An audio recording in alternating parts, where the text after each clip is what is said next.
Bienvenue sur votre émission 3DS, c'est l'émission pour l'école du sabbat. Nous sommes ensemble depuis le début de ce trimestre qui parle sur le repos, sur différentes facettes. Aujourd'hui, une facette assez intéressante. En tout cas, dans la préparation de cette émission, j'ai eu beaucoup de plaisir à traiter ces textes.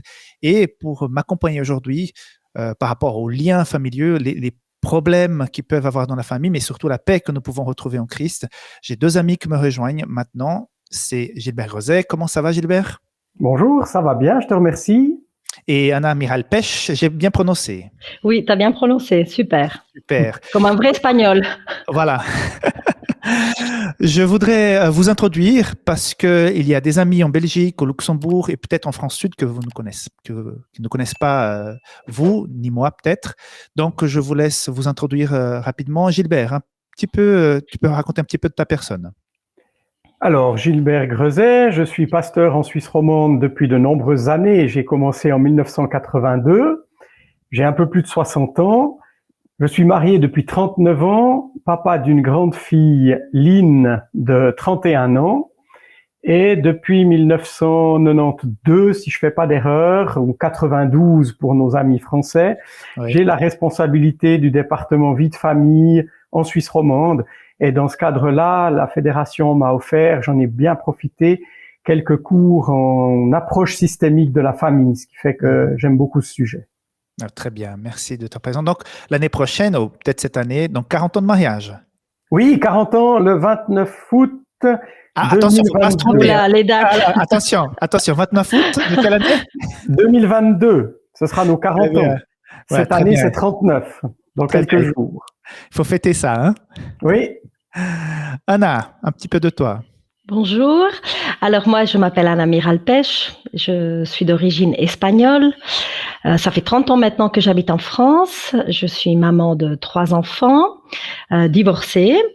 Je travaille à l'école Maurice Thiesch, donc sur le campus adventiste à Collonges-Salève. Je suis directrice adjointe, mais ma principale activité, c'est d'accompagner les adolescents et les familles.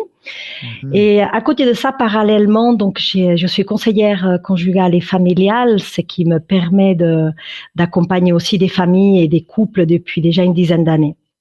Très bien, merci. Comme vous pouvez constater, je suis très bien accompagné pour cette leçon qui va parler sur les liens familiaux. Donc, accrochez-vous, 3DS commence maintenant.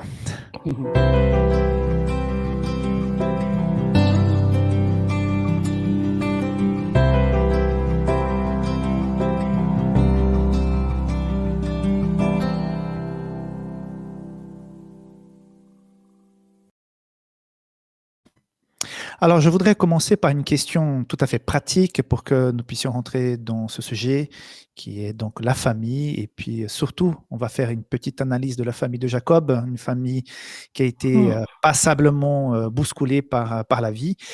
Donc, voilà, vous venez de me dire que vous avez de l'expérience depuis quelques années dans le domaine de la famille avec les couples, les enfants, les adolescents. Alors, est-ce que vous pourriez partager avec nous, avec ceux qui nous regardent, un petit peu, peut-être un, voire deux exemples de familles dysfonctionnelles que vous avez rencontrées et peut-être quelles ont été pour vous les raisons qui ont amené ce dysfonctionnement dans ce cercle familial? Est-ce qu'on laisse l'honneur aux femmes, Gilbert, c'était d'accord? Bien sûr, bien sûr. Merci. Anna. Oui, alors, des dysfonctionnements, il y en a nombreux. Hein. Mais en réfléchissant, je me posais la question, lequel peut-être dans mon parcours, il m'a peut-être un peu plus marqué. Et je crois que c'est celui de la maltraitance, en fait. Hein. Donc, il y a des familles qui malheureusement, et des enfants qui subissent des maltraitances. Et moi, dans mon expérience d'accompagnement des adolescents, j'ai eu plusieurs cas. Notamment, je me rappelle un des cas où cette jeune adolescente, elle venait au lycée, au collège à l'époque, et elle souffrait de dysfonctionnement de la famille. Et à cause de quoi, hein, tu me dis à cause de quoi, c'est surtout parce que donc souvent dans la famille, ce qui se passe, c'est que ça se reflète aussi les dysfonctionnements personnels. Donc dans l'exemple que je suis en train de citer, c'était que la maman, elle souffrait d'une dépression chronique depuis des années, qu'elle faisait peser sur les enfants, et ils vivaient les enfants donc des scènes très très très difficiles et que ça affectait vraiment toute leur croissance, leur enfance, leur adolescence. Et l'accompagnement, ça a été un accompagnement que, grâce à Dieu, il a été assez bénéfique. Et aujourd'hui, les enfants vont bien, ils sont grands maintenant. Mais c'est vrai qu'ils ont passé des moments très très durs. Donc, une maman dépressive qui a affecté tout Voilà. le fonctionnement de la famille. Que ça affectait tout le fonctionnement, autant le couple, autant avec les enfants. Et du coup, ça a quand même répercuté sur la scolarité, leur croissance, leur vécu de leur adolescence, vous voyez. Donc, en fait, j'ai eu l'occasion, moi, ici à l'école, de pouvoir accompagner, donc, notamment la fille aînée, mais aussi un petit peu les parents, parce que du coup, ils se sentaient démunis parce que ils avaient du mal à accompagner leur enfant qui était déjà dans la crise d'adolescence. Mais cela a permis de révéler, en fait, qu'il y avait un autre grand problème dans leur famille, un autre dysfonctionnement. Et il s'est avéré que la maman, elle souffrait justement d'une pathologie, donc d'une dépression chronique. Elle a pu se faire aider. Et puis, c'est de cette manière-là aussi que la famille a pu être accompagnée. Et souvent, parfois, les gens ont honte de dire qu'ils sont fragiles à la maison, il y a une maladie, ou ils ne se rendent pas compte qu'il y a une maladie. Et s'il n'y a pas une prise en charge, les choses se compliquent. Donc, peut-être un petit message à ceux qui nous regardent. S'il y a un souci de santé autre, il faut vraiment se prendre en charge, quoi. Il faut demander de l'aide. Oui. Gilbert. Oui, j'aurais juste rebondi sur ce que je viens d'entendre. C'est tellement important. Quand on a un bras cassé, on n'hésite pas une seconde à aller se faire soigner. Et si on a quelque chose qui dysfonctionne au niveau du cerveau, eh ben là, tout d'un coup, on a presque peur des soins, du médecin. Et vraiment, tu as raison. Si on a des soucis, il faut se faire aider. Je pense, moi, à l'expérience assez marquante quand même que j'ai eue d'un couple qui m'avait demandé de l'aide avec beaucoup de sincérité. C'était un couple engagé, chrétien. Ils venaient vers moi me dire que ça n'allait pas entre eux. Et quand je dis ça n'allait pas, c'était assez marqué et dramatique. Il y a eu des portes cassées, il y a eu des enfermements à l'extérieur de l'appartement pour toute la nuit, en ne laissant pas entrer l'autre, en ne laissant la clé dans la serrure. Enfin, vraiment des choses fortes, des menaces verbales extrêmement violentes aussi. Ils me décrivaient tout ça et ils avaient envie d'aller bien. Et moi, ce qui m'a marqué, c'était cette juxtaposition de comportements aussi violents et en même temps douloureux et en même temps de la volonté de bien faire. Et là encore, quand on se demande, mais d'où est-ce que ça vient? C'est pas simple. Souvent, il y a des traces dans le passé. C'est vrai, ils avaient des histoires différentes.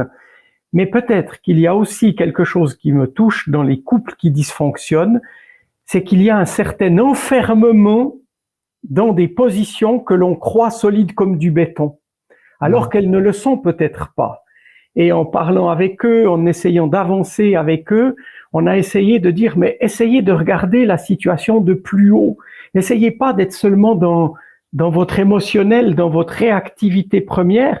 Essayez de regarder la chose de plus haut. Ils étaient parents d'enfants.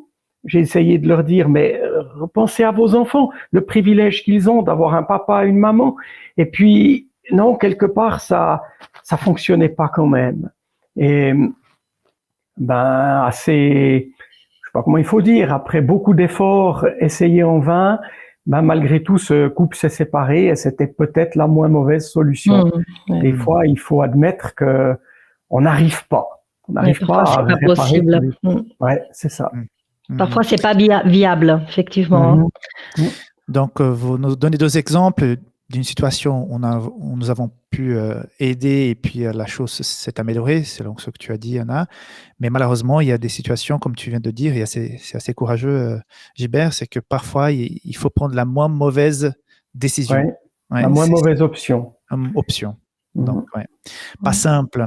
Mais justement, nous allons nous attarder pour parler de la paix, du repos dans la famille. Nous allons parler d'une famille qui n'a pas eu de repos du tout.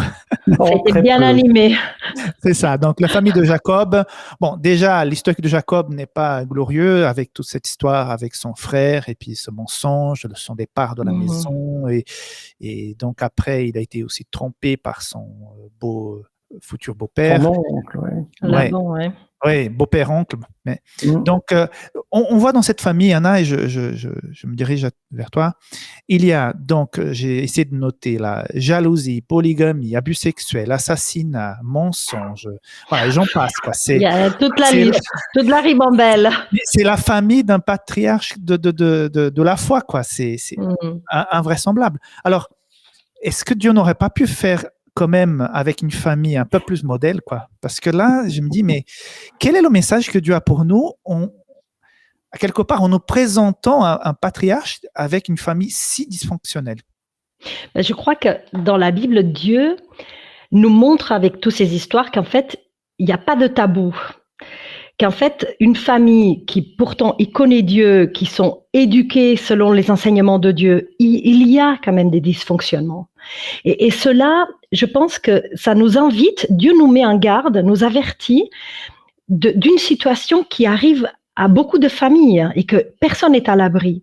Et je trouve que c'est quand même extraordinaire que Dieu, au travers de ces histoires, il nous montre toutes ces ribambelles-là de dysfonctionnement, parce qu'on voit quand même que, bien sûr, on peut trouver le repos en Dieu, mais qu'il y a aussi notre réalité sur le terrain, dans nos familles, dans nos couples, avec nos enfants, qui est là et que, en fait, il faut en parler. Il faut en faire quelque chose. Et je pense que c'est plutôt encourageant ça, hein, parce que on pourrait aussi idéaliser quand tu dis mais pourquoi Dieu n'a pas choisi une famille idéale, parfaite, on pourrait se calquer dessus. Il faut faire attention à ça, parce que parfois on peut peut-être être assis sur le banc d'église, regarder les familles et se dire waouh, c'est tout parfait partout, n'est-ce pas? Et du coup, ça nous pousse peut-être à nous taire, à être dans le déni de ce qui se passe dans nos familles. Et justement, je pense que c'est ça que Dieu nous invite. Dieu nous invite à dire, mais voilà, regardez en face. C'est pas que Dieu nous exclut, il nous rejette pas. Nous sommes des enfants de Dieu, mais en même temps, il nous invite à être clairvoyants, à être face à la réalité et en faire quelque chose de cela. Tu vois? Et moi, je pense, encore une fois, je le répète, que c'est quand même une chance pour nous, c'est un privilège que dans la parole de Dieu, il y ait des familles avec des dysfonctionnements et que pourtant ils sont appelés, on verra avec l'histoire de Joseph, on va en parler tout à l'heure, qui sont appelés à avoir un parcours de vie avec plein d'espérance. Gilbert, qu'est-ce que tu en penses? Pourquoi Dieu a choisi une famille comme ça? Eh bien, j'ai réfléchi à ta question.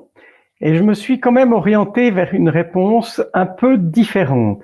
Je suis entièrement d'accord avec Anna que le fait que la Bible ne nous présente pas que des familles modèles, ça a quelque chose d'apaisant parce que nous sommes tous quelque part un peu dysfonctionnels. Oui. Et du coup, de voir que les familles de la Bible sont des familles normales avec leurs dysfonctionnements, ben ça nous permet de ne pas nous sentir mis à l'écart. On fait partie de cette réalité humaine. Mais j'ai pensé à autre chose aussi. La Bible n'est pas tellement là pour nous parler des êtres humains, parce qu'à ce moment-là, à bien des égards, la Bible ne serait qu'un ramassis de catastrophes. Si je regarde que les hommes et les femmes de cette Bible, pensez au roi David et à ses expériences, pensez à cette famille de Jacob qu'on est en train de mentionner, pensez même à nos premiers parents. Bref, les exemples catastrophiques sont légion. Mais la Bible, elle est là pour nous parler et nous révéler Dieu.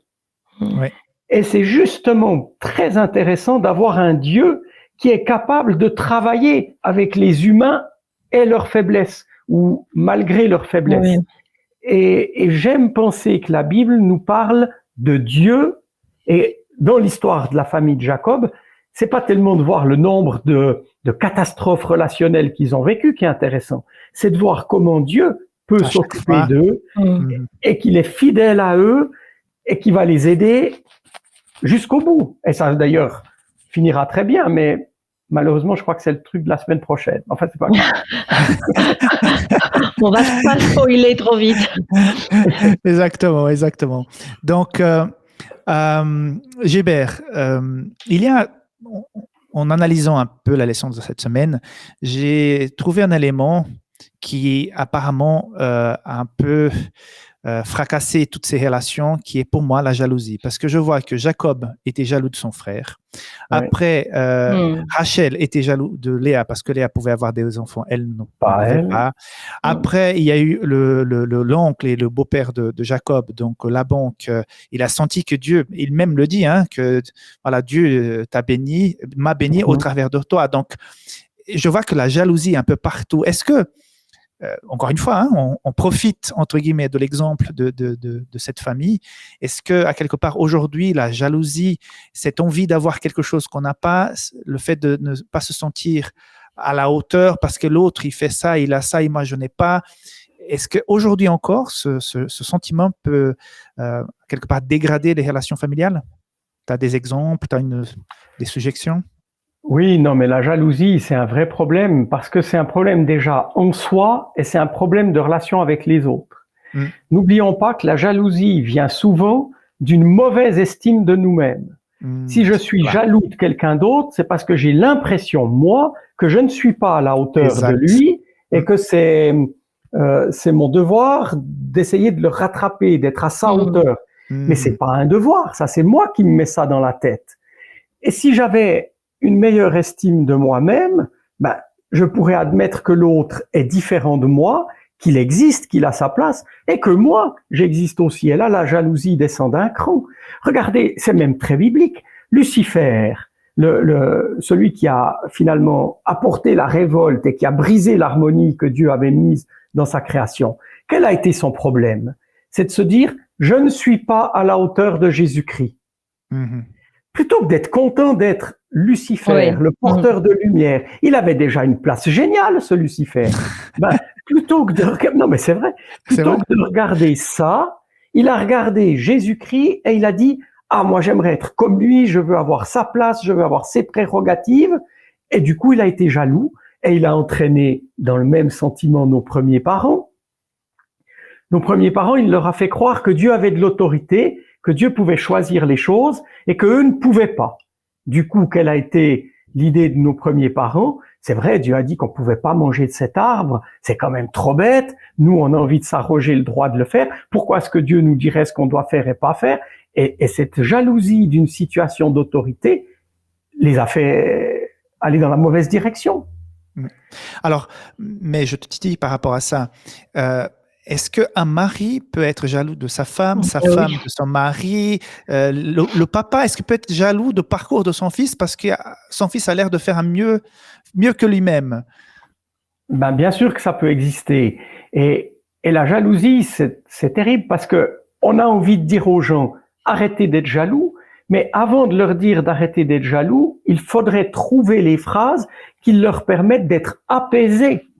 La jalousie n'est que le résultat d'une souffrance qu'on a en nous de ne pas nous croire à la hauteur. Tout à fait. Et là, je trouve que la foi peut être d'un grand remède parce que finalement, en intégrant bien l'idée d'un Dieu qui nous aime, pour qui nous sommes, eh ben, nous avons la chance de pouvoir nous dire, enfin, pardonnez-moi de dire comme ça l'exemple, mais, enfin, je vais prendre un autre, je vais dire, Rickson. Peut-être qu'il y a des choses que tu pourrais jalouser chez quelqu'un X, Y, Z. Mais Dieu n'a pas besoin de cette jalousie-là. Dieu, il t'aime comme tu es, avec la personne que tu es, avec les qualités que tu es. Et c'est pareil pour Anna, c'est pareil pour moi. Du coup, on n'a pas besoin d'être jaloux les uns des autres. On a un Père qui nous aime les trois pour qui nous sommes. Et ça devrait débrancher un peu la jalousie. C'est vrai que on parle de l'estime de soi, je pense qu'on en parlera tout à l'heure. Bon, moi, je suis confrontée, quand j'accompagne des adolescents, et même un peu plus jeunes, à la jalousie. La jalousie, c'est un sentiment qui nous habite tous, hein, et vous et moi, on l'a déjà ressenti à plusieurs reprises. Mais en réfléchissant à ce que Gilbert vient d'évoquer, ça me fait penser à une jeune fille que j'accompagnais, ça fait pas très longtemps, qu'elle me disait qu'elle était jalouse de sa petite sœur. Et on parle d'estime de soi, oui, c'est vrai, de savoir notre valeur. Cette estime de soi, ça se construit petit à petit, on en parlera plus tard. Mais il est vrai qu'il y a aussi un aspect important, c'est le fait que parfois nous changeons. Et que parfois on se retrouve pas. Le cas de cette jeune fille, elle me disait, mais mes parents, ils aiment plus ma petite sœur que moi. Et en fait, ce qui était en train de se passer, le fait de mettre des mots, de pouvoir en parler, d'aller explorer à l'intérieur d'elle ce qui se passait, elle a découvert que dans la jalousie, elle était en colère. Parce que bon, ça commence à faire. Bon, Joseph, il était dans le même cas avec ses frères et sœurs. La jalousie, donc elle était en colère, mais en même temps, dans cette jalousie, donc il y a de la colère, mais il y a aussi de la peur. Et peur de quoi? Peur de perdre l'amour de papa et de maman. Et petit à petit, en mettant des mots, elle s'est rendue compte qu'en fait, elle était en train de grandir, elle était en train de changer, que ses besoins n'étaient pas les mêmes que quand elle était plus jeune. Que quand elle était en primaire, maintenant elle est au collège, et que finalement, ok, elle était jalouse, mais en même temps, elle n'avait pas très envie d'avoir cette place non plus, vous voyez. Donc en fait, dans la jalousie, il y a aussi cet aspect de tout l'émotionnel qu'il faut reconnaître en nous. C'est-à-dire que l'estime de soi, il faut la travailler, c'est vrai, ça se construit petit à petit, même encore nous, ça se construit. Mais il y a aussi tout l'état émotionnel de la colère non exprimée, de la peur de perdre, notre place, etc. Vous voyez.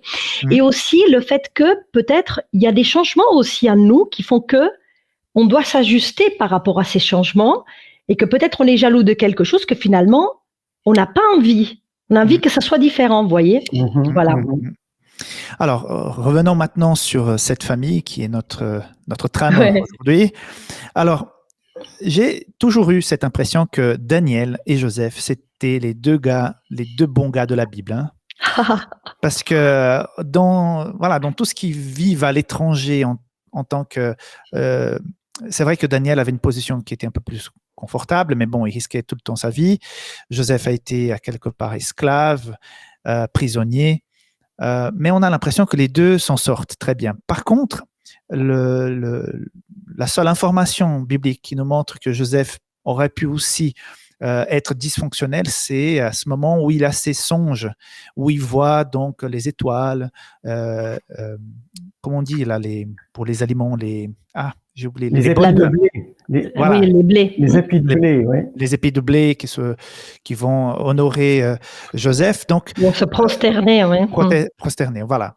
Donc, à ce moment-là, on voit que ces déclarations qui sont faites peut-être par innocence, je ne sais pas, mais ça met un venin pas possible dans les relations. Qu'est-ce que tu comprends de ce moment de l'histoire de Joseph? Est-ce que c'est Jacob qui aurait dû couper court? Est-ce que c'est Joseph qui n'aurait pas dû dire? Est-ce que les frères auraient dû comprendre que c'était un jeune garçon? Ils pouvaient dire des choses comme ça. Qui est fautif dans ce moment-là, à ce moment-là? La question est pour moi, c'est ça, Erickson? Oui, tout à fait. Alors, je ne sais pas si on peut parler... Oups, une de moins pour toi, Gilbert. Alors, moi, je ne sais pas si on peut parler de fautif, n'est-ce pas?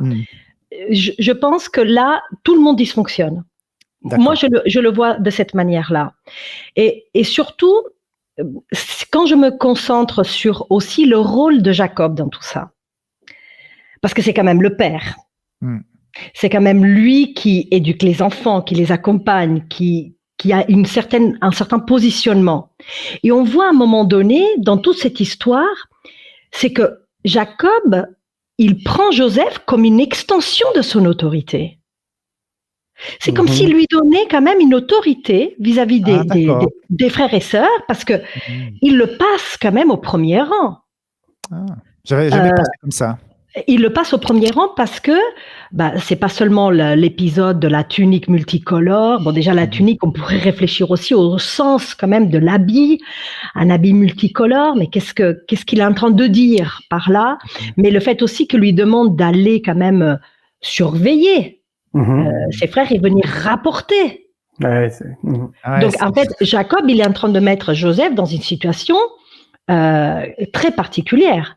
Donc vis-à-vis des frères, je suis pas étonnée de voir dans la parole que les rêves de Joseph ne font qu'amplifier ce sentiment de jalousie chez les frères. Donc bien sûr que les frères vont dysfonctionner par la suite, bon, je dis bien sûr comme si c'était normal, hein, mais c'est pas ça que je pense. Mais en tout cas, parce qu'on connaît l'histoire. On connaît l'histoire, c'est le constat qu'on en fait. Mais bien sûr que Joseph, à un moment donné, on pourrait se dire, mais alors, ce petit rapporteur-là, c'est le petit chouchou. D'ailleurs, c'est le sujet qu'on prend aussi avec les jeunes ici à l'école pour parler de la jalousie. On parle de l'histoire de Joseph pour dire, bon, mais peut-être que Joseph, il était aussi pour quelque chose, n'est-ce pas? Parce que, bon, voilà, il est avec sa tunique, il va rapporter à papa. Mais le rôle de Jacob, dans tout ça, on pourrait se poser la question sur ce traitement de faveur, n'est-ce pas? Donc, du coup, et je terminerai par cela, on voit que le dysfonctionnement, c'est aussi parce que pas tout le monde est à sa place. Vous voyez? Si je comprends bien ce que tu viens de dire, il y a quand même une responsabilité un peu plus importante de Jacob, parce que si les relations étaient normales et que Joseph n'était pas mis au premier plan, peut-être avec ces histoires de Joseph n'auraient pas autant affecté les frères. Est-ce que tu es d'accord avec ça, Gilbert? Oui. Alors, j'aimerais même d'ailleurs aller un peu plus loin. C'est la vie qui est responsable.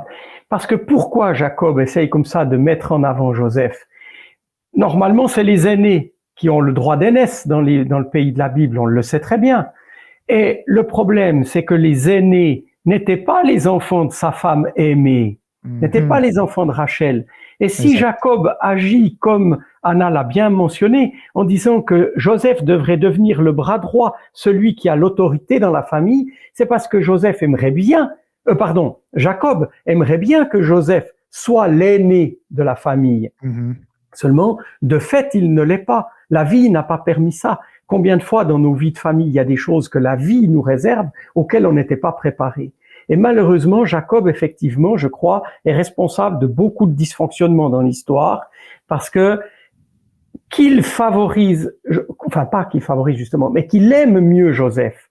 On peut le comprendre. C'est le fils aîné de Rachel. OK. Mais il n'avait pas normalement le droit de rendre manifeste cette préférence aux yeux des autres. Et c'est là que la jalousie va intervenir. Jacob pouvait préférer Joseph, mais il ne devait pas le montrer concrètement par ce transfert d'autorité dont a parlé Anna, et aussi par ce cadeau véritablement provoquant, pour pas dire provocateur, de cette tunique particulière pour Joseph. Après, les jalousies sont là, c'est une évidence. Ouais. Alors, Gilbert, il y a une déclaration que j'ai trouvée assez intéressante et belle dans cette leçon, et elle est celle-ci. En effet, Joseph a dû apprendre une leçon quand il part, apprendre une leçon que nous devons tous apprendre. Si nous attendons que d'autres nous disent quelle est notre valeur, alors nous serons quittes pour vivre des moments difficiles et être dans la confusion, car tout le monde n'apprécie pas qui ou comment nous sommes. Nous avons plutôt besoin de trouver l'estime que nous avons de nous-mêmes dans ce que Dieu pense de nous, la manière dont il nous voit, et non dans les rôles que nous avons. Donc, je voudrais tout d'abord, par rapport au couple, comment cette déclaration peut aider les couples qui souvent ont des soucis par rapport à un problème d'estime de soi qui va générer des conflits dans la relation? Alors, est-ce que ce ne serait pas une roue de secours, en particulier pour les couples? Je vais m'expliquer. Si dans le couple où je vis, j'ai le sentiment de ne pas être estimé, alors oui, ok, je vais trouver un remède assez excellent dans le fait que Dieu m'estime, que Dieu m'aime, et on disait ça, il me semble, il y a quelques minutes, que la valeur que nous avons ne dépend pas du regard des autres, mais de ce regard favorable qu'a Dieu sur nous. Ok, mais j'insiste, dans le cadre d'un couple, je trouverais dommage qu'on n'ait que ça. C'est-à-dire que si j'ai le sentiment de ne pas être aimé pour qui je suis par ma femme, ben ok, je peux me tourner dans la prière vers Dieu, dire Seigneur, toi tu m'aimes, c'est réconfortant, ça me fait du bien. Mais le couple ne devrait-il pas justement être l'endroit où l'homme est valorisé dans son rôle de mari et la femme est valorisée dans son rôle de femme? Par qui ça peut venir? Alors d'accord, par Dieu dans notre vie de prière spirituelle, mais finalement par nous, par l'autre, par le conjoint. C'est ma responsabilité de mari de faire que ma femme se sente bien en tant que femme.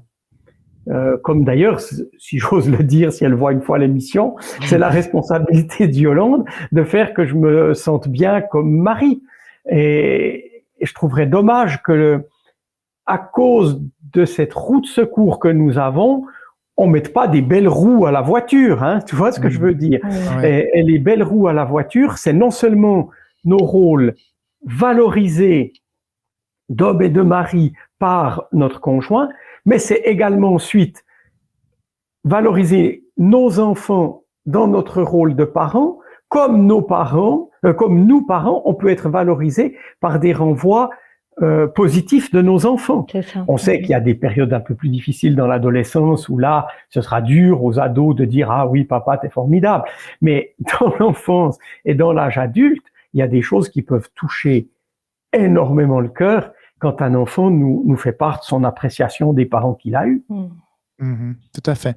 Anna, je reviens parce que je trouve que cette déclaration est importante. Gilbert vient de dire que voilà, c'est important dans le couple, hein, Très important. qu'il y ait une valorisation mutuelle.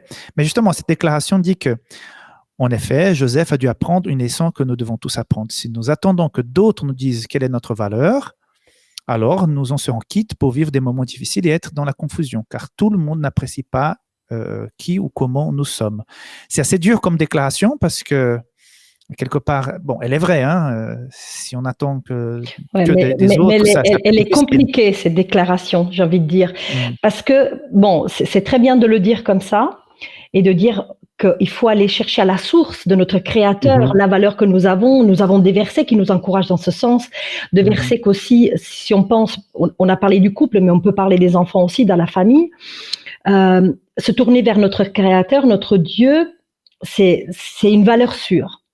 Ceci dit, c'est pour un enfant, par exemple, c'est quelque chose de très abstrait. Oui, Dieu, il ne connaît pas encore. Hein. Alors, mais il est vrai que moi, quand je parle, par exemple, avec les adolescents et que je leur dis « oui, mais Dieu t'aime », bah, c'est très abstrait tout ça. Et en fait, il est vrai que c'est important qu'on sache et qu'on assimile que Dieu nous aime, que nous sommes des enfants de Dieu. Mais cet amour-là, il passe quand même par l'expression du regard, la bienveillance et l'amour de ceux qui nous entourent. Pour un enfant, c'est le regard des parents, la première chose. Et comme il l'a dit Gilbert, dans le couple, c'est là que c'est le foyer de l'amour. Et si on va plus loin, qu'on prend l'épître de Jean et qu'il est dit que Dieu est amour, c'est dans cet amour-là que Dieu vit. C'est dans cet amour-là que Dieu se manifeste. Donc, quelque part, c'est vrai, excusez-moi, je vais peut-être être un peu dur, mais dire oui, mais Dieu t'aime, pour quelqu'un qui a un problème, une faille narcissique, qui a un peu un problème d'estime de soi, ça, bon, ok, on peut entendre ça, mais concrètement, qu'est-ce qu'on fait? Et je crois que c'est important aussi par rapport aux enfants. C'était ça ta question aussi, hein. C'était par rapport surtout aux enfants. Hein. Donc enfants, oui. Voilà, c'est qu'on garde bien à l'esprit que les enfants vont se construire et que leur estime de soi, elle va se continuer toute la vie pour nous aussi. Mais il y a quand même une estime de soi primaire, le narcissisme primaire qui se construit vraiment depuis même avant déjà quand l'enfant il est dans le ventre de sa maman et qui se construit petit à petit aussi au travers du regard des parents, la manière qu'on les porte, la manière qu'on les touche, la manière qu'on leur parle, la manière qu'on les traite, hein, mais aussi la manière qu'ils voient cet amour chez les parents. Ah, d'accord. Donc, si je résume ce que tu viens de dire, dire que Dieu l'aime tel comme il est, savoir que Dieu existe et tout ça, c'est important, mais les enfants, les adolescents, les jeunes doivent voir, sentir au travers de l'entourage que ça, c'est vrai. Parce que Dieu va communiquer cette valeur que nous venons de dire par les actes des parents, de la famille, des amis. C'est à peu près ça. C'est ça, et j'irai encore un peu plus loin par rapport aussi aux familles, et je parle aux familles et les couples, bien sûr, mais aussi toutes les personnes qui sont en lien avec les enfants, hein. Je veux dire, par rapport à l'estime de soi, hein, c'est que, et pour aussi qu'on puisse trouver du repos en Dieu, hein, parce que c'est ça qu'on est en train de dire, mais aimer un enfant et lui montrer, c'est participer à l'estime de lui-même qui est en train de se construire Et ça fait partie du projet de Dieu.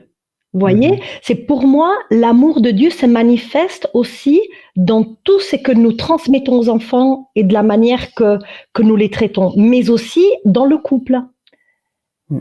Pour moi, dans le couple, quand on dit amour, on pourrait se poser la question, parce que l'estime de soi, elle se nourrit d'amour. Hein. Donc, voilà. J'aurais bien aimé ajouter une petite idée. Vas-y. C'est une petite phrase. Dieu n'a pas d'autres mains que les miennes. Oui. Très et bien finalement, dit. Ouais. de dire comme tu disais Anna, dire à un adolescent ou à n'importe quelle personne, adulte, Dieu t'aime, ben, c'est inutile si moi je lui manifeste pas de l'amour. Hein. Dieu n'a pas d'autres mains que les miennes. Donc, à moi d'être transmetteur de cela. Et puis aussi, une autre pensée m'est venue par rapport à donner de la valeur aux autres. Il semble que pour notre psychique humain, il faut 7 compliments pour contrebalancer une critique, pour équilibrer la balance. Alors, on peut y aller. Hein. Vous vous rendez compte le nombre de critiques que moi j'ai dites à mes enfants? Mais c'est terrifiant. Si j'en ai dites 100, eh ben, il faut que je trouve maintenant 700 compliments pour arriver simplement à remettre la balance au même niveau. C'est juste hallucinant. Ouais, mais il y a une question aussi, il y a un point qui ça vaut la peine de l'évoquer, c'est le fait que parfois, on n'est pas capable de donner cette reconnaissance que Gilbert mentionne. Pourquoi? Parfois, c'est plus facile de critiquer ou de relever ce qui ne va pas. Et je pense qu'il faut qu'on se discipline aussi, de la même manière que Dieu dans la Bible nous le dit, tu as la valeur à mes yeux, je t'aime, voilà, je t'aime dans l'amour éternel, le psaume 139 qui est quand même un psaume extraordinaire pour l'estime de soi. Quelque part, il y a un problème parfois, on n'arrive pas à donner de la reconnaissance à l'autre. Mais aussi, parfois, on a une difficulté à recevoir la reconnaissance. Or, ce qu'il me semble, c'est que dans le couple et dans la famille, il faudrait instaurer cela. Il faut qu'on apprenne aussi à se donner de la reconnaissance et avoir des moments où on enrichit aussi cette estime de soi et l'amour les uns avec les autres. Oui. Alors, je voudrais juste, c'était pas prévu, mais tu parles encore dans un cadre où on a encore accès aux enfants qui sont peut-être encore petits, qui sont encore à la maison. Moi, je vais parler en tant qu'adulte. Moi, j'ai vécu une petite relation difficile avec mon père parce que, voilà, il y a eu plusieurs éléments dans notre histoire qui n'étaient pas simples. Mais une chose que j'ai découverte plus tard, je pense que j'ai déjà mentionné une fois sur une émission 3DS, qui m'a vraiment libéré, c'est que mon père n'était pas capable de donner ce que j'attendais. Et quand j'ai compris que c'était impossible pour lui, ça m'a énormément réconforté parce que j'ai dit, ben voilà, il m'a donné ce qu'il avait, il n'a pas pu donner ce qu'il n'en avait pas. Donc, comprendre aussi que certaines personnes, certains parents, dû à certaines choses de la vie, à leur histoire. Ils ont leur histoire aussi, ils ont leurs limites, parce que c'est très facile de dire les parents, vous devez faire ça et ça, mais il y en a des parents qui n'arrivent pas. On est tous limités. On est tous limités. Il faut aussi, parce que j'ai déjà rencontré des adultes que leur vie, c'était à dire tout ce que les parents n'avaient pas fait de correct. Ah, mes parents ont manqué là, ont manqué là. OK, à un moment donné, quand on est adulte, on fait un bilan. Voilà, mes parents ont fait des bonnes choses, ont fait des mauvaises. C'est bien, mais maintenant, qu'est-ce que j'en fais? Parce que ma vie continue. C'est très important ce que tu dis, parce que je crois qu'à un moment donné, il faut avoir un temps que j'appelle la plainte. Mais bon, et on ne peut pas rester enfermé dans la plainte. C'est-à-dire qu'on arrive à l'âge adulte, il faut en faire quelque chose. Il faut aller de l'avant. Et je pense que c'est que tu dis, quand tu comprends que toi, dans ton expérience personnelle, ton père, il t'a donné ce qu'il pouvait donner, ça fait partie un peu de honorer ton père et ta mère. C'est-à-dire que tu honores pour qui ils sont, ce qu'ils ont pu faire, mais à un moment donné, tu peux pas rester non plus renfermé de la plainte. Et on verra dans l'histoire de Joseph qu'à un moment donné, Joseph, continue sa vie, qu'il a la faveur de Dieu, qu'il est fidèle à Dieu, profondément attaché à lui, à ses préceptes, à tous ses conseils, mais qu'il lui manque un petit truc. Et ce petit truc, c'est le pardon. Et le pardon va venir intervenir à la fin, vous voyez, rappelez-vous, en Égypte, quand les frères ils vont venir, etc., avec toute cette histoire que vous connaissez, il y a le pardon qui va intervenir. Mm. Mais avant Ça, le pardon, il y a eu tout un cheminement de vie. Mais on voit que la vie de Joseph n'a pas été simple. Non. On l'admire beaucoup, mais il en a bavé parce que justement, dans le chapitre 39, il était à quelque part bien installé chez Potiphar, gérant de la maison, coordonnant tous les travaux, tout allait bien. Et tout à coup, Gilbert, il y a cette femme. Apparemment, elle n'était pas si laide, quoi. C'est la femme de Potiphar. Je pense qu'il n'a pas choisi n'importe qui était là et qui met le regard sur lui. Et puis, voilà, vous connaissez l'histoire. Elle a voulu coucher avec lui. Il a dit non parce qu'il ne pouvait pas faire ça contre Dieu.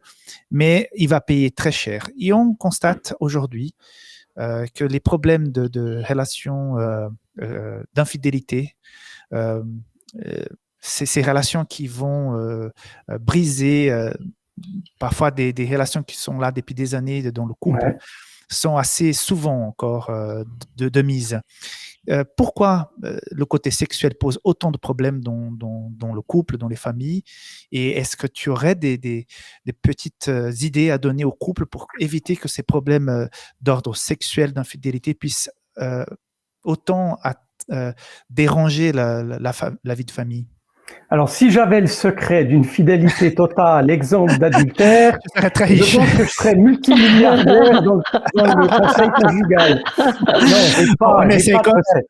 Mais on va quand même essayer une réflexion en partant de l'histoire de Joseph et de Madame Potiphar, si vous me permettez de l'appeler comme ça. Bien sûr, dans la Bible, on envisage l'histoire de Joseph et de Madame Potiphar que sous l'angle de la droiture de Joseph. Et c'est un angle très intéressant qu'on peut développer. Joseph a des principes, il y est fidèle et ça lui évite de faire un dérapage, de passer à l'acte. Ça, on est tous d'accord. Mais ce que j'aurais trouvé intéressant quand même, c'est de regarder pourquoi Madame Potiphar va comme ça, permettez-moi de dire, draguer Joseph. Oui. Pourquoi est-ce qu'elle se permet ça? Probablement qu'il y a quelques raisons qui concernent les couples d'aujourd'hui. Si Madame Potiphar est tentée par Joseph, c'est probablement parce que Monsieur Potiphar n'a pas donné assez de valeur et de place à son épouse. J'avais jamais pensé à ça. Non, mais c'est drôlement important. Je veux dire, quand on est bien dans son couple, qu'on se sent aimé et apprécié dans son couple, rares sont ceux qui vont vouloir aller tenter encore une expérience annexe. Mais Madame Potiphar, vraisemblablement, elle était mal. Elle se sentait pas valorisée par Monsieur Potiphar. Et du coup, cet esclave hébreu, beau gosse, etc., elle s'est dit, lui, il va me donner de la valeur. Lui, il va m'estimer. Et puis, elle va essayer de trouver auprès de lui ce qu'elle n'avait pas auprès de son mari. Ça, c'est un premier point. Deuxièmement, il faut le dire aussi quand même, dans la vie de couple, on peut être pris dans un certain piège, c'est de croire que l'herbe est toujours plus verte de l'autre côté de la barrière. Ça, c'est quand même une réalité. Mais maintenant, dans l'histoire de Joseph, et c'est là que je reviens à cette droiture de Joseph, parce qu'elle est aussi utile pour nos couples. Ce serait comme deux possibilités de prévention anti-adultère et anti-infidélité qui vont briser beaucoup de ménages. C'est, alors, je l'ai laissé entendre tout à l'heure, l'appréciation réciproque exprimée, et ça rejoint aussi la baisse de jalousie dont on parlait au tout début. Si ma femme m'envoie des signaux positifs sur le mari que je suis, non seulement je vais pas être jaloux, mais en plus, je vais pas avoir forcément de tentation vers une autre femme.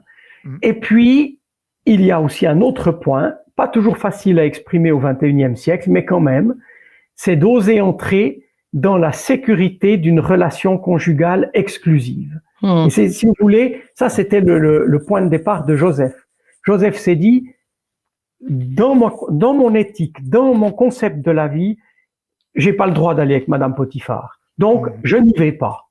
Et c'est peut-être pas très glorieux, mais c'est déjà formidable qu'il n'y soit pas allé parce que ça a évité une catastrophe. S'il y était allé pour de vrai, vous imaginez, on n'aurait pas eu la même suite d'histoire. Donc, ces deux choses sont, à mon avis, la meilleure prévention sur les infidélités. C'est que dans le couple, il y ait un amour réciproque exprimé. qu'on puisse dire notre appréciation. Avant, on parlait aussi de donner une juste image de soi aux enfants. J'avais envie de dire, on devrait installer des rituels de compliments. Oui, exactement. Je suis d'accord avec ça. Je suis d'accord. Installer des rituels de remerciement pour ce que les uns et les autres ont fait. Et c'est en particulier vrai pour les mamans, parce que souvent on sous-estime leur travail. Merci Gilbert, merci. Merci. Et si on prenait le temps simplement de dire des merci pour des choses concrètes, pas juste dire merci maman pour tout ce que tu as fait, parce que ça c'est déjà pas mal, mais c'est pas encore très précis.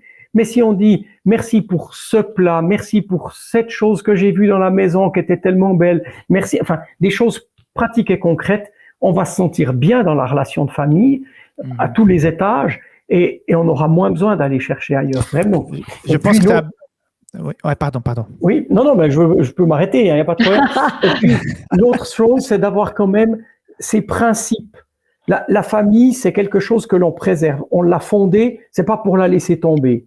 Et quelque part, on devrait avoir une forme d'éthique de la fidélité, à l'image de ce que Joseph a eu dans cette histoire avec Madame Potiphar. Mais je me rends compte que j'ai beaucoup parlé, pardon. Non, mais bon, Gilbert a dit des points très importants, hein. Tu as fait un bon résumé. Et moi, je voulais juste rajouter que c'est vrai que la tentation et le fait d'aller voir ailleurs, moi, je l'interprète comme un symptôme, pas comme le problème lui-même. Et je rejoins complètement Gilbert. Mais on voit dans cette histoire, bien sûr, l'histoire, elle se focalise surtout sur Joseph, la droiture, il est ferme dans ses principes, etc. Mais est-ce qu'après, bon, l'histoire ne nous l'explique pas, est-ce qu'après cet incident, parce que Potiphar, il n'a pas vraiment cru sa femme, hein, parce qu'autrement, il aurait peut-être déjà tué Joseph.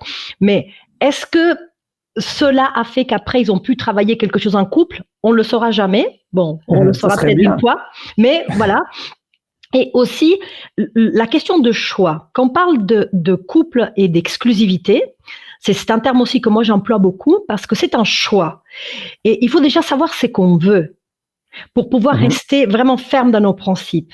Et ce serait intéressant de se poser la question, parce que la tentation, elle sera toujours là, surtout quand il y a des moments de fragilité, de vulnérabilité dans les couples, des moments comme Gilbert disait, où peut-être je me sens pas valorisée, mon mari me regarde plus, ou le mari se sent pas valorisé par sa femme, elle a même pas vu, regarde, j'ai rangé le garage, enfin, ou j'ai passé l'aspirateur, et puis madame, oh punaise, tu es rentrée avec les chaussures et t'as sali le tapis. Bon, donc, quelque part, c'est vraiment aussi, encore une fois, d'arriver à mettre des mots et pour pouvoir rester fidèle à ce qu'on a convenu ensemble. Si on s'engage dans l'exclusivité, dans la fidélité, il faut quand même qu'on trouve des stratégies lors des moments que c'est compliqué. Et encore une fois, ne pas hésiter à se faire aider si on voit qu'on est déjà dans le passage à l'acte ou presque dans le passage à l'acte. Oui, tout à fait. Donc, on voit que c'est un sujet très intéressant. J'ai bien aimé ce qu'a porté Gilbert. J'ai jamais pensé à la Madame Potiphar. Oh. Je vois qu'aujourd'hui, notre débat est un peu plus long. Je pense que nos auditeurs apprécient et je vais prendre la liberté de faire une émission un peu plus longue aujourd'hui. Donc, vous nous excusez si jamais on n'a pas les 45 minutes que d'habitude, mais je trouve que le sujet est intéressant et puis on va faire un peu plus long aujourd'hui parce que ceux qui sont intéressés, ils vont regarder toute l'émission. Donc, voilà. Juste pour que vous vous sentiez libre et pas trop stressé et coincé par le temps. OK? Alors, Gilbert, on va continuer avec ce parcours de Joseph. Et puis, il y a à quelque part chez lui une grande résilience, puisqu'il a été trahi par ses frères, il a été vendu comme esclave, il était bien chez Potiphar. Hop, finalement, il se retrouve en prison, mais en prison, il est à nouveau quelque part gradé parce qu'il est différent, il est responsable, il est plein de quelque chose qui étonne les gens autour. On voit qu'à chaque fois, il arrive, malgré tout, à reprendre le dessus, quoi. Il y a une grande résilience chez lui. Voilà.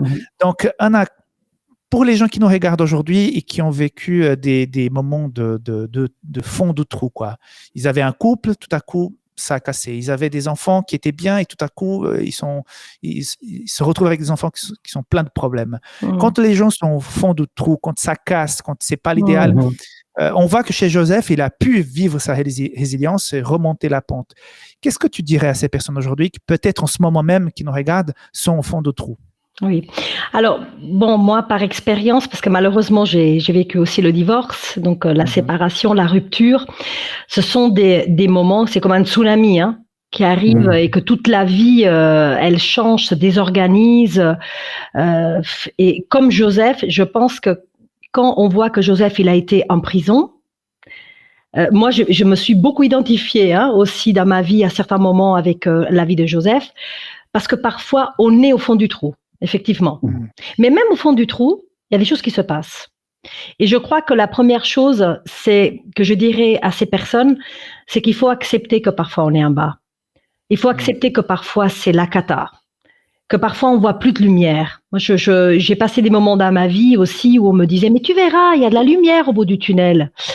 Oui, bien sûr, on a la foi et on y croit, mais il faut y passer par le tunnel, par l'obscurité, et que c'est pas simple. Donc là, il faut, moi, mon message, c'est un message aussi d'espérance, parce que effectivement, il y a de la lumière au bout du tunnel, mais que parfois le tunnel, il est long, que ça implique quand même parfois même une remise en question de qui on est, parce que on sait plus. C'est-à-dire que on parle de divorce, mais on peut parler bien sûr de décès, de perte d'emploi, qu'on est vraiment dans le trou noir et qu'on voit plus de sens à la vie presque.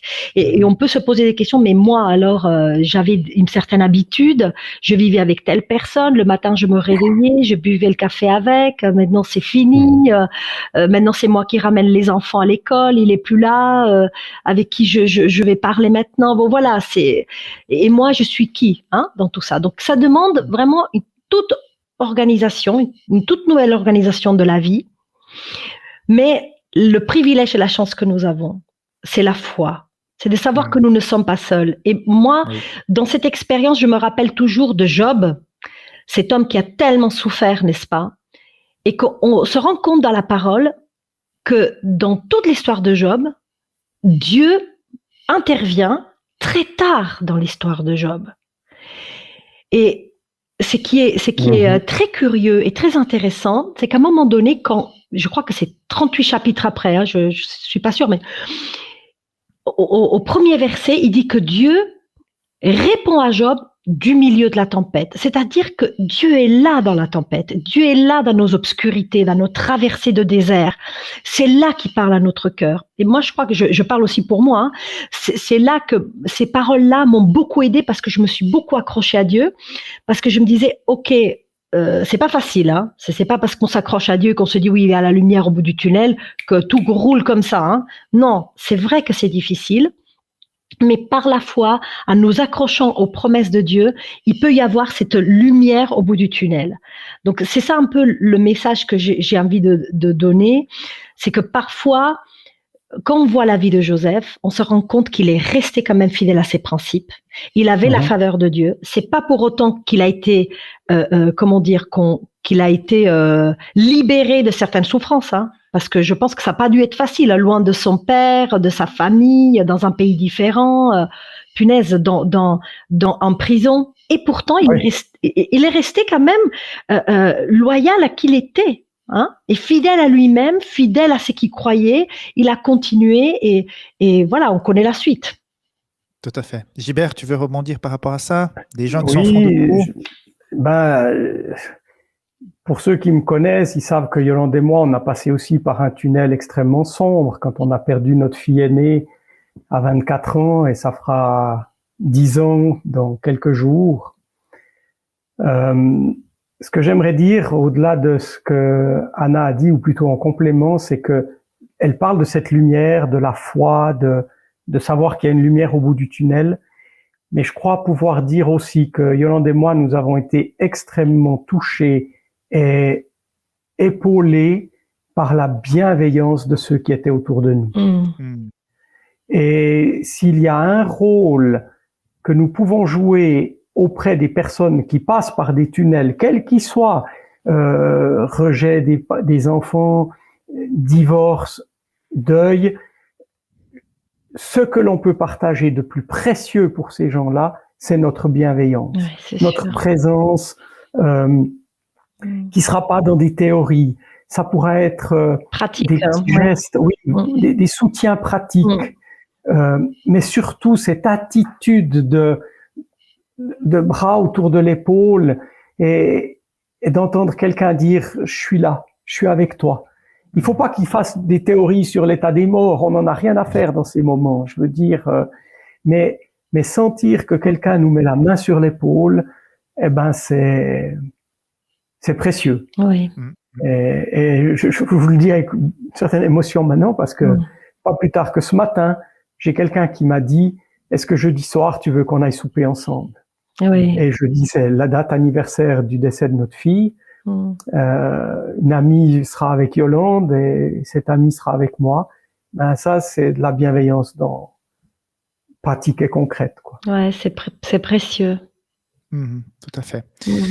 On est avec vous aussi, hein, et c'est pour ceux qui ont perdu un enfant, ça c'est pas simple. Pour ceux qui ont passé par des divorces, qui nous regardent, pour ceux qui ont perdu leur emploi et que tout à coup ils sont roulés sous les dettes et que voient les enfants, voient la famille, ils ne savent pas d'où sortir leur argent. C'est compliqué, mais voilà, avec l'aide de Dieu, nous passerons tous par ces tunnels, même s'ils sont très difficiles. Ça va aller. À la fin de cette leçon, il y a une déclaration. Je m'adresse plutôt à toi d'abord, Gilbert, qui dit ceci. Toutes les familles, à un degré ou un autre, souffrent de dysfonctionnement, car toutes sont composées des pécheurs, chacun apportant son propre dysfonctionnement dans la relation familiale. Comment chacun de nous peut-il chercher à suivre les principes bibliques pour apporter un peu de guérison dans nos relations familiales? Donc, c'est le sujet de la leçon 1. Donc, nous sommes tous dysfonctionnels à quelque part et nous apportons dans la famille ces bouts négatifs à quelque part, ces parties qui sont moins belles. Mais comment gérer, comment vivre malgré tout ensemble et être heureux avec les dysfonctionnements de chacun? Quelles sont vos idées par rapport à ça? Je commence par toi, Gilbert. Un mot, pardon. Je crois que la notion de pardon est indispensable pour pouvoir dépasser les dysfonctionnements et même pour pouvoir réparer dans la mesure du possible ce qu'il a été. Et j'ai lu une fois dans un livre d'Aruna Lipschitz une idée assez magnifique. Pardonner, alors on dit pardonner, mais pardonner, c'est savoir redonner par-delà les problèmes. Et c'est très fort pour les familles, parce que des fois, il y a des blessures dont on pourrait avoir le sentiment qu'elles sont inguérissables et qu'on va devoir être tout le temps dans la souffrance, dans la rancune, dans la jalousie ou je ne sais quoi. Si on apprend la notion de pardon, peut-être qu'on découvrira la puissance de ce pardon. Alors, il est à 2 dimensions, le pardon. Je vais rien vous apprendre, hein. Il y a une notion verticale, se sentir pardonné par Dieu, recevoir la force de pardonner de la part de Dieu. Tout ça, c'est vrai. Mais il faut aussi le vivre à l'horizontale. Et on est très fort en tant que chrétien pour dire, moi, je suis prêt à te pardonner. Mais on se rend pas toujours compte que quand on dit ça, on est assez violent, en fait. Parce qu'on est déjà en train de lui dire, c'est toi qui as fait les bêtises, et moi, dans ma seigneurie, je vais te pardonner.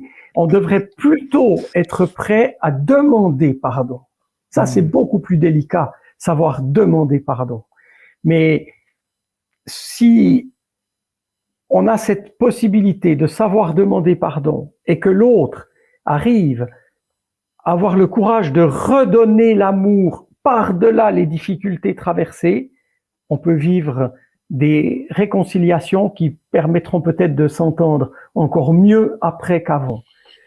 C'est un peu idéalisé ce que je dis, mais je crois quand même que c'est la voie que le Christ nous a montrée. Je vous rappelle sur la croix, Père, pardonne-leur, car ils ne savent pas ce qu'ils font. Et si je suis chrétien aujourd'hui, c'est grâce à cette phrase-là. Donc autant la poursuivre. Anna? Oui, moi je voudrais réagir sur ce point parce que effectivement, on le voit dans l'histoire de Joseph, hein, le pardon, il intervient, il est nécessaire, mais pas à n'importe quel moment, vous voyez. Et on est chacun de nous, on est unique, on a des histoires différentes. Et c'est vrai, c'est que Gilbert dit, je suis d'accord avec lui. Ça m'a fait penser aussi à un couple où madame me disait, mais moi, ok, je suis toujours prête à pardonner, mais ça s'arrête jamais. Ah, Ça s'arrête jamais. Et cette situation m'a fait penser à quelque chose, un passage de l'Évangile dans le premier chapitre de Jean, où il est dit que la lumière vient éclairer nos ténèbres. Mais cette lumière, c'est aussi la parole. Donc une lumière qui vient éclairer peut-être des zones obscures en nous qu'on se rend peut-être pas compte et qui font souffrir les autres. Il y a une prise de conscience à avoir par le Saint-Esprit, et je crois que par la prière, moi en tout cas, c'est quelque chose qui m'a beaucoup aidé, c'est de demander aussi que Dieu, par son Saint-Esprit, m'éclaire les zones d'ombre de ma personne, de qui je suis, pour pouvoir justement mettre des mots, cette parole qui libère, et entrer dans cette aussi repentance pour pouvoir demander pardon. Exact.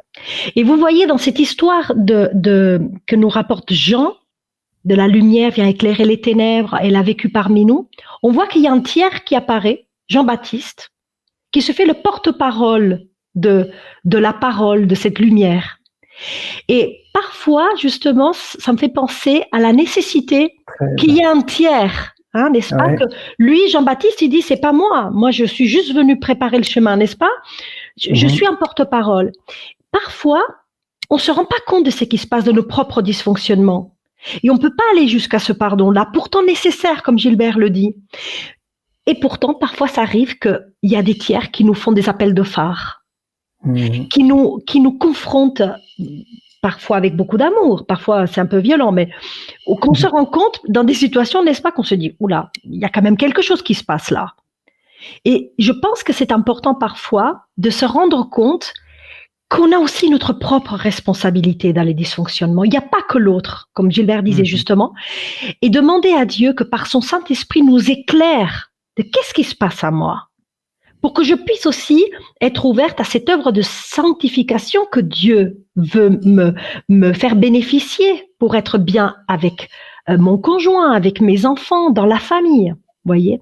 Donc je pense que quand tu parles la guérison des familles, oui, il y a de l'espoir et Dieu est là parce qu'il nous veut quand même qu'on avance dans cette sanctification, mais qu'on doit aussi avoir l'humilité et le courage, parce que parfois c'est pas simple, de ce qu'on découvre, à la lumière du Saint-Esprit, de voir que le premier peut-être c'est soi.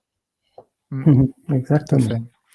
Mes amis, les échanges aujourd'hui ont été très riches. Déjà, j'ai eu beaucoup de plaisir dans la préparation du script parce que j'aime beaucoup l'histoire de Joseph. Et oui, moi aussi. Cet échange va être super parce que on dirait que c'est un peu plus de pratique. On prend son histoire comme toile de fond et on peut aborder des sujets fort intéressant. J'espère que pour vous qui avez suivi cette émission, vous puissiez être bénis, enrichis par tous ces échanges. Sachez effectivement que dans la parole de Dieu, dans la foi en Christ, nous pouvons trouver énormément de ressources, mais en même temps, nous sommes aussi appelés à être des agents actifs, responsables dans notre famille, dans notre entourage, pour accompagner, pour écouter, pour valoriser tout ce qu'on a dit. Et, voilà. Et puis, vous que nous regardez maintenant, vous êtes important parce que Dieu vous a créé, vous a donné la vie, vous avez des dons, des talents, vous êtes une personne précieuse. Donc, voilà tous les messages que nous avons pu partager avec vous, surtout mes invités ont pu partager avec vous aujourd'hui. Donc, je voudrais vous en remercier de votre présence. Merci Gilbert, merci Anna. Merci à toi. Merci aussi, oui. Et je voudrais aussi inviter à ceux qui nous regardent d'agir, de vous abonner à cette chaîne sur laquelle vous regardez. Ça peut être Adventiste FFS en Fédération France Sud, Adventiste FBL en Belgique et Luxembourg ou sur Espoir Média ici en Suisse romande. Abonnez-vous à cette chaîne et surtout partagez ce contenu. Envoyez à quelqu'un qui passe par des moments difficiles, qui vit des choses compliquées dans le couple. Sachez que nous avons d'autres émissions sur la famille. Nous avons notamment Famille sans tabou, dont mes 2 amis ont été déjà invités pour participer à ces émissions. Nous voulons que nos contenus puissent vous aider à grandir dans votre vie spirituelle, mais aussi dans votre vie familiale. Donc, abonnez-vous, partagez ce contenu et je vous dis à la semaine prochaine pour la leçon numéro 7 de ce 3e trimestre pour trouver donc du repos. Merci mes amis, merci mes invités. Merci. À la prochaine. Bonne semaine. Au revoir, bonne semaine.